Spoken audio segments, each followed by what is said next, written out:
थोड़ा सा समय मैं लूंगा, उसके बाद रुपेश बेटा है आज, तो आज उसका टर्न रहेगा। मैं जो बातें बता रहा हूँ उसी से जुड़ी हुई एक बात रखूंगा। ज्योति बेटा है क्या? पढ़ो। जी अंकल। हाँ, पढ़ो। यूहन्ना 5 उसका 19।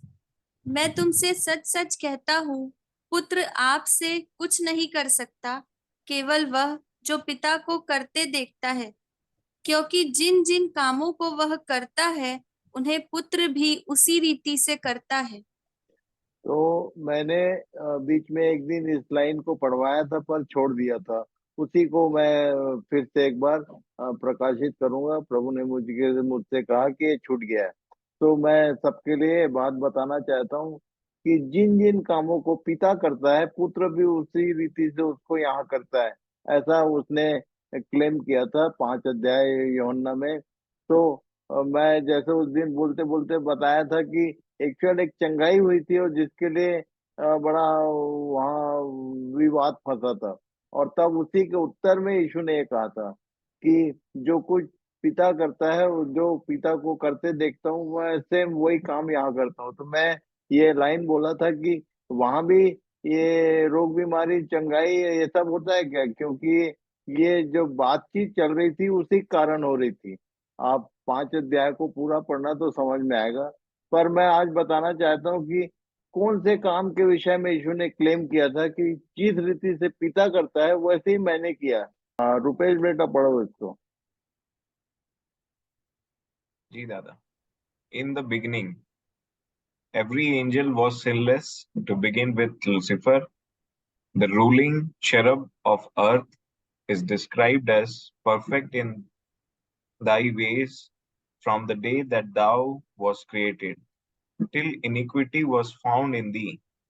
Ezekiel 28, verse 11 to 17, and Isaiah 14, verse 12 to 14. This scripture and picture is exalted position.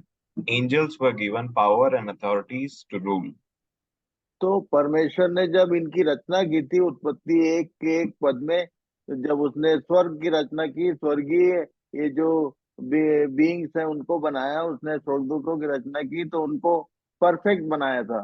ये कहने का यहाँ मतलब ये है कि उन लोगों उनमें कोई पाप वो नहीं था, एकदम साफ सुथरे थे वो। और उनको उसने पावर एंड अधिकार, सामर्थ्य और अधिकार दिया था रूल करने के लिए। जो कुछ बनाया गया था उस पर ये सब रूलर थे। सबके अलग अलग काम थे और इनको सबको अपना काम करना था। यीशु ने जब काम शुरू किया, लूका 9 का एक पद पढ़ो बेटा निकाल के, ज्योति। जी।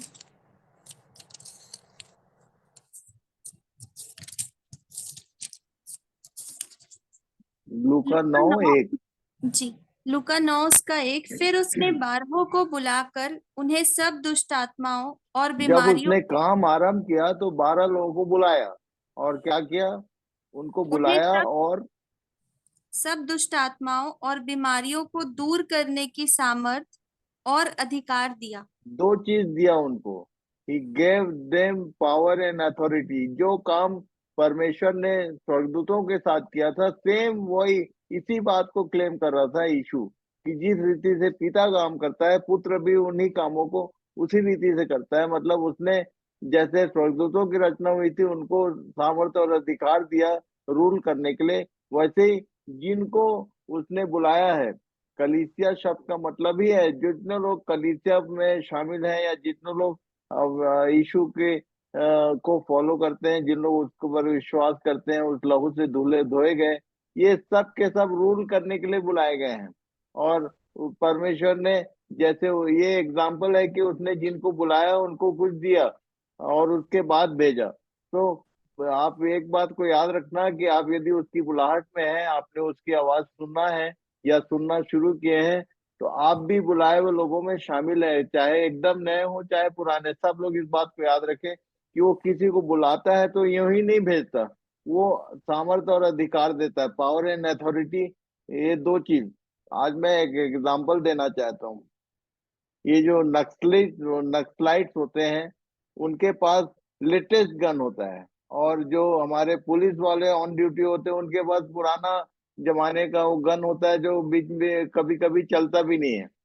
तो इसको मैं समझा दूं कि एक है जो पावर के साथ है विदाउट अथॉरिटी, और एक है जिसके पास अथॉरिटी है पर पावर नहीं, दोनों किसी काम की नहीं।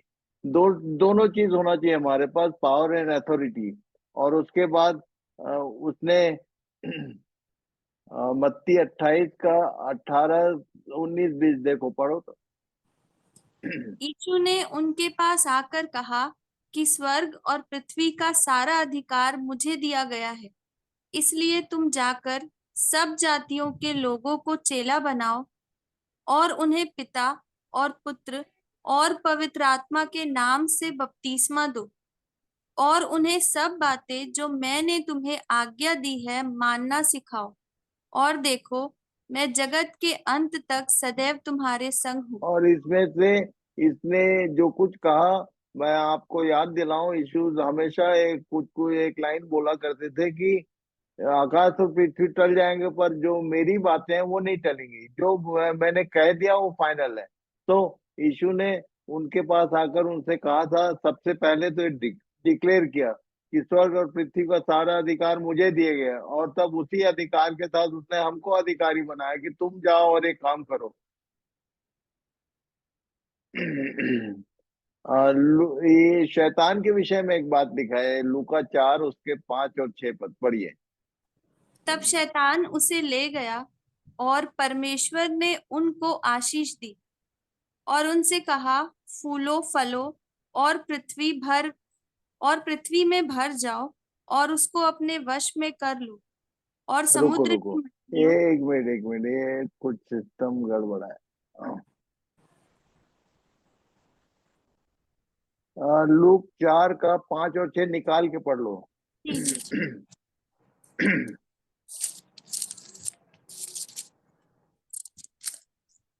लूका 4 उसके 5 और अच्छा। 6, शैतान एक क्लेम कर रहा था, क्या बोल रहा था, पढ़िए। तब शैतान उसे ले गया और उसको पल भर में जगत के सारे राज्य दिखाए, एक और एक बात बता दूं मैं कि ये शैतान जो है वो पावरफुल है अभी भी। लिखा है कि किसको ले गया, यीशु को ले गया, और उसको पल भर में इन पलक झपकते ही उसने स्वर्ग का पूरा सिस्टम दिखाया। और क्या बोला? और उससे कहा, मैं यह सब अधिकार और इनका वैभव तुझे दूंगा, क्योंकि वह मुझे सौंपा गया है। और ये मैंने जब पढ़ने का खोजने का कोशिश किया तो मैंने कहीं नहीं पाया कि परमेश्वर ने कभी इसको ये अधिकार सौंपा। पर ये एक्चुअल में अधिकार उसने दिया था किसको? उत्पत्ति 1 अध्याय को यदि आप पढ़ेंगे, उसके जब उसने मनुष्य की रचना की थी तो उनको आशीष दिया था। ये रेड लाइन पढ़ लो, रेड ब्लॉक को। परमेश्वर ने उनको आशीष दी और उनसे कहा, फूलो फलो और पृथ्वी में भर जाओ और उसको अपने वश में कर लो, और समुद्र की मछलियों तथा आकाश के पक्षियों और पृथ्वी पर रेंगने वाले सब जंतुओं पर अधिकार रखो। मतलब जो सारी सृष्टि जो कुछ उसने बनाया था उस पर अधिकारी किसको बनाया? आदम और हवा को उसने बोला था, मनुष्यों को उसने आशीष दी थी और कहा था कि फूलो फलो और भर जाओ और सारी सृष्टि को अपने वश में रखो, और अधिकार अधिकार दिया था। उसने पाप करके ये अधिकार शैतान को सौंप दिया। शैतान यहाँ यीशु को क्लेम कर रहा था कि ये मुझको सौंपा गया है, मैं तुझको दे सकता हूँ। और वो ये बता रहा था कि जो भी उसके पैरों पे झुकता है, जो सबमिट कर देता है शैतान को, वो वाकई में इस संसार का अधिकार देता भी है। तो यीशु ने इसी बात को क्लेम किया कि ये सारा अधिकार मेरा है, पुत्र के नहीं अधिकारी मैं हूँ। और तब ये अधिकार उसने हमको दिया, जितने उसको फॉलो करते हैं, जो उसके शिष्य हैं, जो उनके वो उस पर विश्वास करते हैं। और तब उसने अधिकार देकर हमको ये काम सौंपा है। पढ़ो Rupesh. Church is called and given power and authority to rule with us. ये अस इसका जो कॉन्सेप्ट है वो मैं बता दूं, ये 2 अक्षर को मैंने शॉर्ट फॉर्म किया, यूएस। यू बोलने से यूनाइटेड, यूनियन, चर्च को यूनाइटेड होना है। प्रेरिताई प्रार्थना है यीशु की। 17 अध्याय को एक पद से पढ़ो ज्योति बेटा, और सब लोग ध्यान करना। एक लाइन को उसने 3 बार कोट किया, 3 बार बोला, किस लिए प्रार्थना कर रहा था, इसको अपन ध्यान करेंगे। पढ़िए। कौन सा अंकल? 17 अध्याय यूहन्ना का 1 पद से आगे।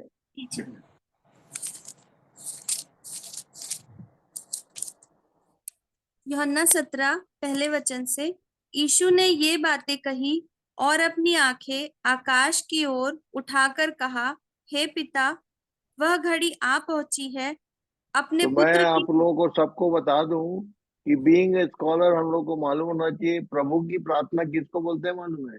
जब चेलों को उसने बताया था कि तुम ऐसे प्रार्थना किया करो, तो वो जो हम लोग प्रभु की प्रार्थना बोलते हैं, हे हमारे पिता तू जो स्वर्ग में है, वो चेलों की प्रार्थना है। प्रभु की प्रार्थना ये है, 17 अध्याय।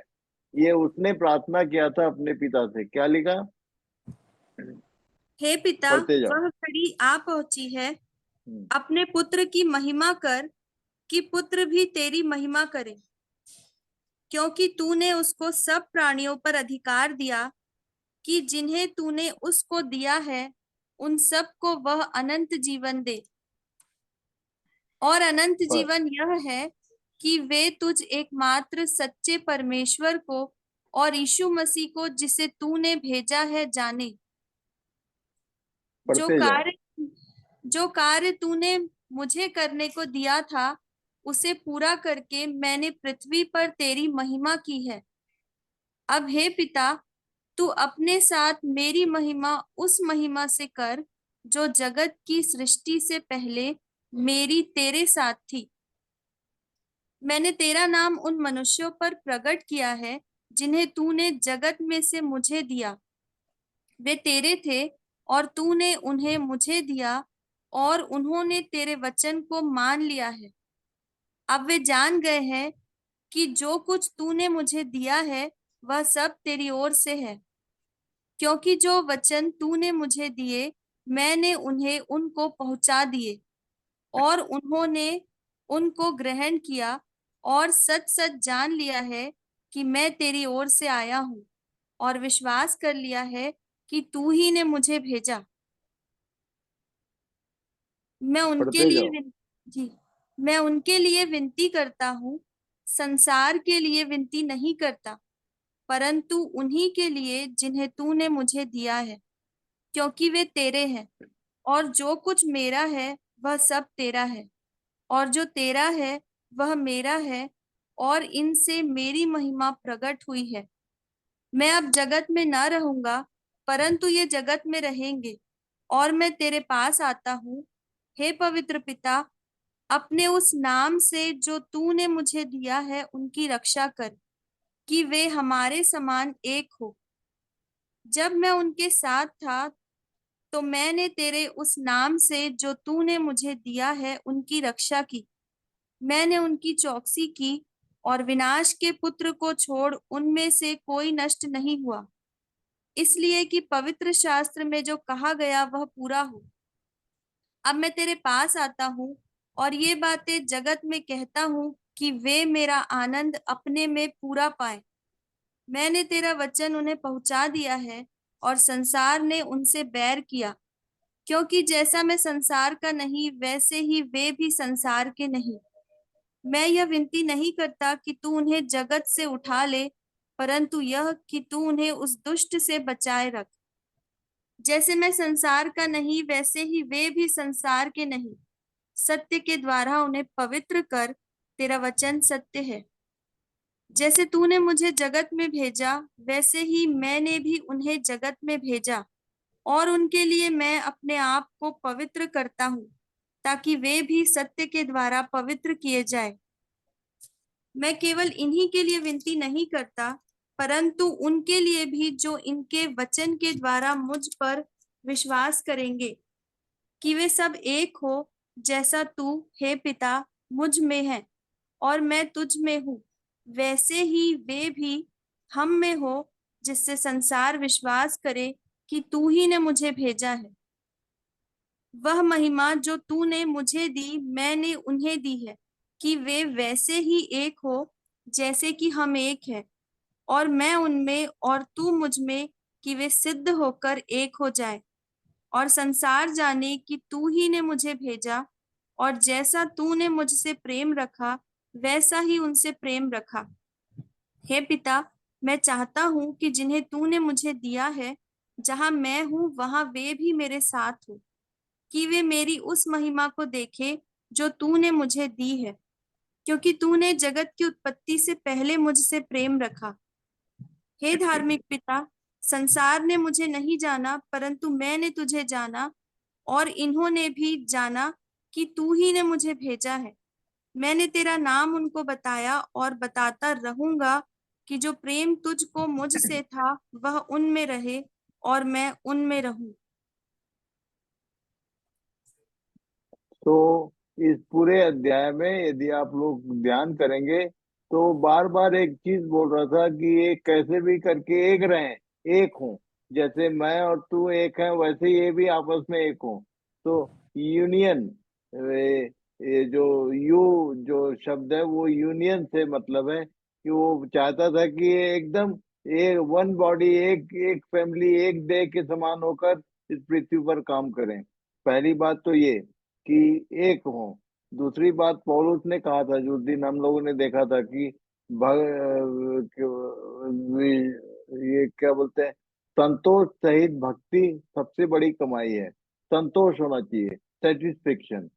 आपको मालूम है कि पावर एंड अथॉरिटी जिनको दी जाती है उन ये जो लूसीफर था उसके विषय में हमने देखा कि वो पावर सबसे ज्यादा पावरफुल था, सबसे ज्यादा सब चीज उसके पास था, पर वो असंतुष्ट था और अनसेटिस्फेक्शन ने उसको परमेश्वर की योजना से बाहर कर दिया। इसलिए आप संतोष के, आप हर जगह संतुष्ट नजर आए, और आप हमारा आपस का यूनियन, हमारी आपस की एकता जो है वो एकदम दिखाई देना चाहिए। अभी हम भाई कह रहे थे कि हम लोग एक दूसरे के साथ ऐसे गठे रहें, एक देह के रूप में। पौलुस ने वही बोला, इफिसी 4 उसके 13 पद, 13 पद को पढ़िए। इफिसियों 4 उसका 13 पद। जब तक कि हम सब के सब विश्वास और परमेश्वर के पुत्र की पहचान में एक ना हो जाए, और एक सिद्ध मनुष्य ना बन जाए, और मसीह के पूरे डील डॉल तक ना बढ़ जाए। उसके 11 से पढ़ लो, 11, 12, 13। जी।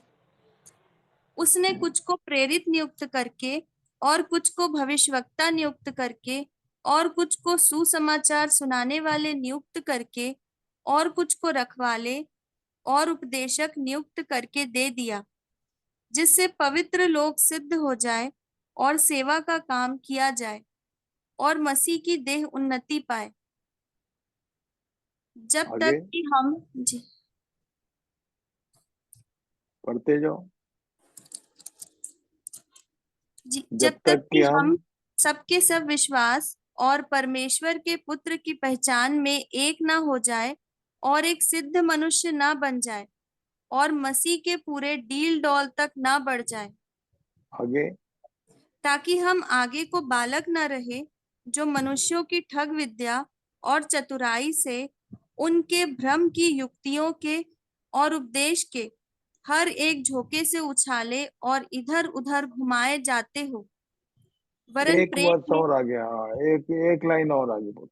वरन प्रेम में सच्चाई से चलते हुए सब बातों में उसमें जो सिर है अर्थात मसीह में बढ़ते जाए, आगे जिससे सारी देह एक जोड़ की सहायता से एक साथ मिलकर और एक सारी साथ देह हर एक जोड़ की सहायता से, फिर से पढ़ो। जी सारी देह से सारी देह हर एक जोड़ की सहायता से एक साथ मिलकर और एक साथ गठकर उस प्रभाव के अनुसार जो हर एक अंग के ठीक ठीक कार्य करने के द्वारा उसमें होता है, अपने आप को बढ़ाती है कि वह प्रेम में उन्नति करती जाए। तो ऐसे उन्नत होना है कलीसिया को, तो इसके विषय में मैं बताना चाहता था। और उसके बाद उसने 9 अध्याय में हमने पढ़ा, लूका 9 अध्याय में, कि उसने 12 शिष्यों को बुलाया, 12 चेलों को बुलाया, उनको कुछ दिया और अधिकार दिया, और उसके बाद उनको भेजा काम करने के लिए। लूका 10 का 1 पढ़ लो जरा।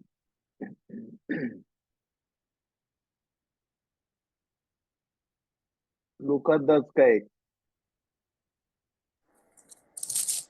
जी।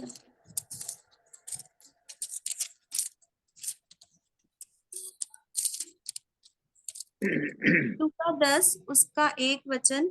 इन बातों के बाद प्रभु ने 70 और मनुष्य नियुक्त किए जब और मैंने इस लाइन को पढ़ा तो मेरे अंदर प्रश्न आया कि वो 12 पर्याप्त नहीं थे कि 70 और नियुक्त करना पड़ गया उसको? तो आप 9 अध्याय पूरा पढ़ लेना, वहाँ व्हाट वाज द प्रॉब्लम, क्या समस्या हुई थी वो 12 के साथ में, जिसके कारण उसने 70 और लोगों को नियुक्त किया, बुलाया, और उनको बोला मजदूरों की नहीं जाओ। और उसके बाद उसके 17 से 20 तक स्क्रीन पर है, पढ़ो। ये जी। 70 को उसने फिर भेजा, जहां जहां वो आप जाने पर था अपने आगे उनको भेजा। वो 70 आकर वापस रिपोर्ट दे रहे थे क्या? वे 70 आनंद से फिर आकर कहने लगे, हे प्रभु, तेरे नाम से दुष्टात्मा भी हमारे वश में है। हम्म। उसने उनसे कहा, मैं शैतान को बिजली की नाई स्वर्ग से गिरा हुआ देख रहा था। देखो, मैंने तुम्हें सांपों और बिच्छुओं को रौंदने का और शत्रु की सारी सामर्थ पर अधिकार दिया है, और किसी वस्तु से तुम्हें कुछ हानि न होगी। तो भी इससे आनंदित मत हो कि आत्मा तुम्हारे वश में है, परंतु इससे आनंदित हो कि तुम्हारे नाम स्वर्ग पर लिखे हैं। तो कल मैंने सबको एनकरेज किया कि ट्राई टू डू समथिंग, कुछ करने का कोशिश करो। ये बेचारे काम करके आके बड़े खुश थे और रिपोर्ट दे रहे थे। यीशु ने कहा इससे मत आनंदित हो कि तुम्हारे द्वारा बड़े बड़े काम हो रहे हैं, पर इससे आनंदित रहो कि क्या लिखा है, तुम्हारे नाम स्वर्ग पर लिखे हैं। इसके विषय में प्रभु ने मुझसे कहा कि बेटा सबको चेतावनी दे देना एक जरूर, कि नाम के विषय में ध्यान रखें। भजन संहिता 87 उसका 5 और 6। ये नाम लिखता कौन है, कैसे लिखा जाता है, कहाँ लिखता है, पढ़िए। भजन भजन संहिता संहिता 87 87। 5 6। अच्छी। ये स्क्रीन पे है ज्योति। जी। ये 87।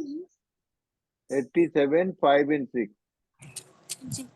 सियोन के विषय में यह कहा जाएगा कि अमुक अमुक मनुष्य उसमें उत्पन्न हुआ था, और परम प्रधान आप ही उसको स्थिर रखेगा।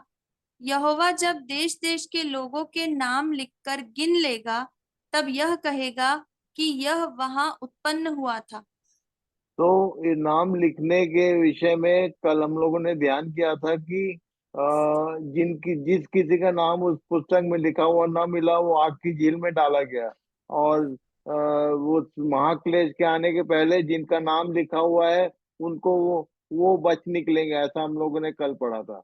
पर यहाँ एक बात चिताने के लिए प्रभु ने मुझको आगाही दी, वो मैं बताना चाहता हूँ।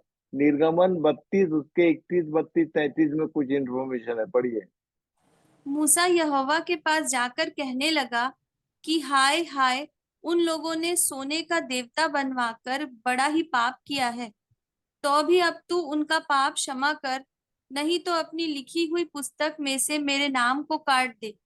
यहोवा ने मूसा से कहा, जिसने मेरे विरुद्ध पाप किया है उसी का नाम मैं अपनी पुस्तक में से काट दूंगा। तो मैं आपको एक बात यहाँ या ध्यान दिलाना चाहता हूँ कि किसका नाम कट जाता है पुस्तक में से। ये लिखा है कि मैं उसका नाम काट दूंगा जिसने मेरे विरुद्ध पाप किया। तो पाप जो है 2 प्रकार के होते हैं। ये आपके लिए होमवर्क रहेगा, इसके विषय में ध्यान करना, प्रभु से पूछना कि परमेश्वर के विरोध में पाप क्या होता है और मनुष्यों के विरोध में पाप क्या होता है। उड़ाऊ पुत्र जब वापस आया तो उसने ये दोनों चीज क्लेम किया था कि मैंने तेरे विरुद्ध में और स्वर्ग के विरोध में पाप किया। तो ये जिसने परमेश्वर ने ये कहा कि जिसने मेरे विरुद्ध पाप किया उसी का नाम मैं अपनी पुस्तक में से काट दूंगा। यदि किसी मनुष्य के साथ कुछ हो जाए तो उसके लिए आप प्रार्थना करके प्रायश्चित करके फिर से उठ खड़े होके आगे जा सकते हैं, पर जिसने उसके विरुद्ध पाप किया उसका नाम काट देता है वो। इसलिए उसने चेलों से कहा था कि काम बड़े बड़े हो रहे हैं उससे मत आनंदित होना, तुम्हारे नाम अभी भी लिखे हुए हैं, मतलब तुम इस विषय में चौकस हो, ये तुम्हारे लिए आनंद का कारण होना चाहिए। तो प्रभु सबको आशीष दे, सब लोग इन विषयों को स्मरण रखें, याद रखें।